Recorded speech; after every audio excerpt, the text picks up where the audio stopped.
ఏమన్నా పరసమాన ఒకటి అతి పరసమాన పక్కన అగ్రహారమపేట అతి అగ్రహారపేట లోపల ఒక ఇసుకూలు మఠం వింటున్నావా నాయన? అలాగే వింటున్నా తల్లి నా మాయిదేవి.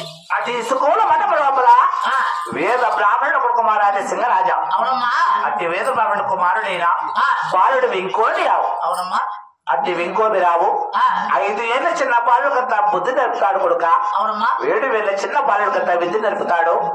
10 ఏళ్ల చిన్న బాలుడికంతా చదువు నేర్పుతాడు. అవునమ్మా. 12 ఏళ్ల చిన్న బాలుడికంతా సామ నేర్పుతాడు. 7 పుట్లు ఏకాంతం వాడు ఎగరసదిన వాడు.